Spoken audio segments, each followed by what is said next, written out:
when you go to World Work and you go to that as a resource and you type in something as simple as what great inventions have black folks done that has been world changing, it would be very interesting to see what the result would be. Because that resource has actually been colonized beyond what we actually comprehend. And I don't even think we've started to touch the surface on that, because that's a huge problem.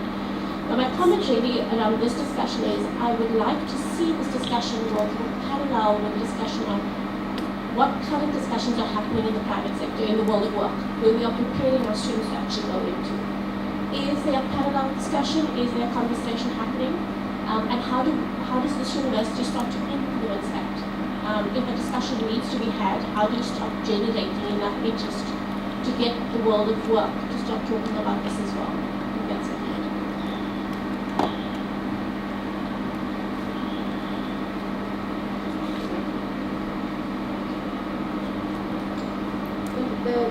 The point you made, I think it's quite a valid point. I deliberately said decolonization for this session, but the project is broader. The project is about transformation and renewal of the curriculum, which includes issues such as decolonization, Africanization, internationalization, globalization, etc.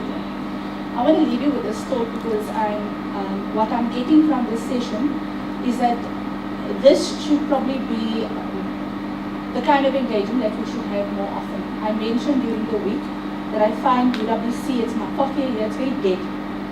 Because we don't have these kind of interdisciplinary, cross-faculty conversations frequently enough. We have colloquia, but then it's for our people.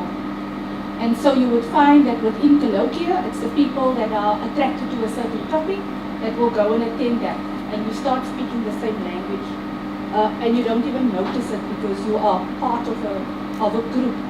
And very, very infrequently do we have a topical issue such as race, identity. Now there's land, we mentioned that the other day. And that's one of the things that I would like us to work on, to have more of these engagements, but in a bold, courageous fashion. So I don't think we're close to a framework yet. I think we need more of these conversations, but not isolated from who this university was and who it is now. I'll tell you one question I asked the alumni, because they all fall back in the glory days of the 70s and the 80s, and we got stuck there. And we talk about the intellectual home of the left. And then I said, so what does the intellectual home of the left mean now to UWC?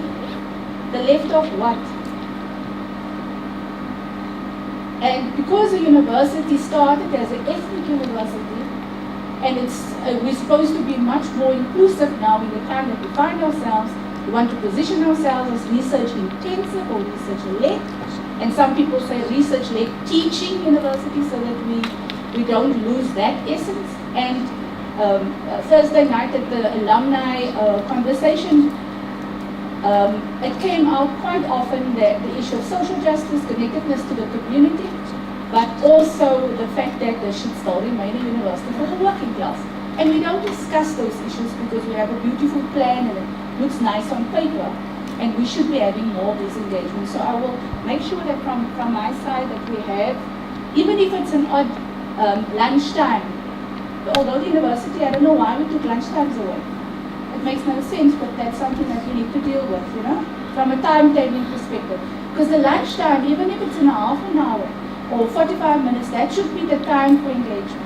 And there should also be a time when we can invite members of our communities to come in and be part of these conversations. The one thing I find missing is that we promote people to full professor level, yet I've only attended one inaugural lecture here. So we don't put pressure on people to really talk about their scholarship. So it's those, I think we've got a lot of work to do.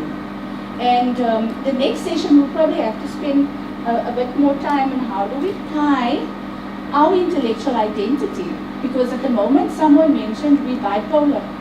We're with one foot in the past and we want to be fighting a struggle, and the younger people are saying you're fighting a struggle that's over. There's a new struggle now, and what is that struggle and how do we engage in this from an educational project? So even just unpacking our educational purpose should be a conversation that we should be having. So I would look forward to if you can give me suggestions of what are the kinds of things that we should be talking about that will give you some guidance, because one principle, probably what I'm getting from this, there's not going to be a one-size-fits-all. And we're probably going to have a set of principles where there would be room for probably the moderates as well. Maybe all the radicals as well. What would the left mean? Or are we going to straitjacket every... And how do we balance that with academic freedom? Because that's always been a thing that we decide what we teach, how we teach, to whom we teach, etc. So I think it would be very interesting to see. It's a pretty CHR day. Apologize for today, but when I just started with the project, I gave them some money to start thinking, and they've published that, and I think we need to, from the library's perspective, if we could maybe assist, just like we're doing with the SOTO presentations. Did you see the exhibition outside at the library put together of the scholarship of teaching and learning papers that are there? That we're also trying to let the kind of articles that people are writing about these topics and have it positive for us, almost like you would have your reading hub or I don't know what you call it, if you're in the multimodal pedagogies, you had a reading group or some kind of reading hub, so that we also become a reading university. And that's one thing that got mentioned with the Student Success Project, that we make assumptions about reading. We focus on the writing, but we don't understand for a lot of our students, they did not have bedtime stories at night. So we make assumptions even about what our students bring in and their own knowledges as well. So please, if you can give me some guidance on the kind of topics. And then secondly, I would really like to draw a very small reference group that can, and if you are available, if you are interested in this, please put your name down for me, so that we can have an intellectual discussion on the broader issue of how do we transform and renew our curriculum, looking at all these different dimensions of which decolonization is one, with the purpose of having a set of principles that we could debate in Senate. We go to Senate like this, and the real issues we don't talk about in Senate. So maybe that should be a standing item on the Senate agenda, that whether it's student success or whether it is curriculum or how we, what we research, how we research at our communities, are they co-constructors? There are many of these issues that we skirt about. And part of the previous intellectual identity of UWC was that engagement with the social issues. And it's almost like we've become silent in the last couple of years, and maybe we should have a conversation about that as well. Any last comments before I close the session? And invite you to tomorrow, which is UWC Creates.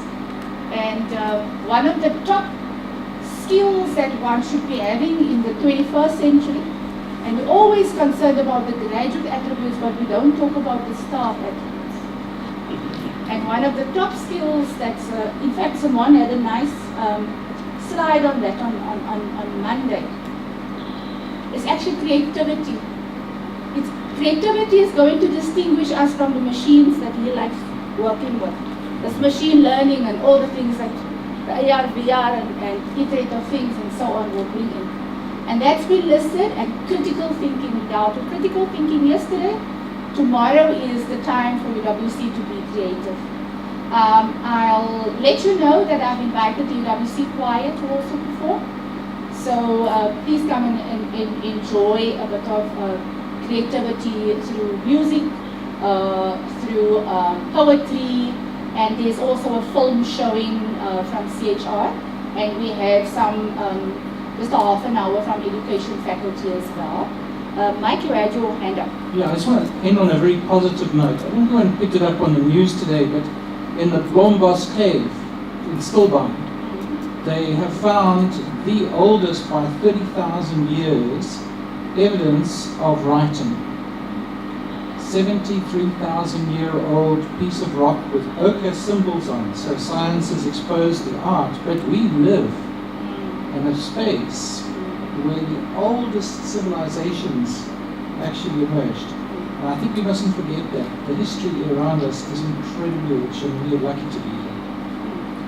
So Alison, can you maybe make available, I forget your colleagues then from the library? Okay. CHR wrote quite it's a series that they call The Idea of the University. And I think that might be interesting to disseminate to people, because that was a series of about 10 that they managed to publish in a book, and that was part of 2016 when we started engaging with this topic. So thank you so much for being here. It's been a very engaging session. I'm not sure if we any wiser. We're not close to the answer, but we know some of the contextual factors and the different approaches. And can we also say thank you to all the speakers for putting yourself out there in your own way. It's been very enlightening. Thank you very, very, very much. I've got just a few more copies of the Project Y here, but we might have a few in my office as well. Thank you so much.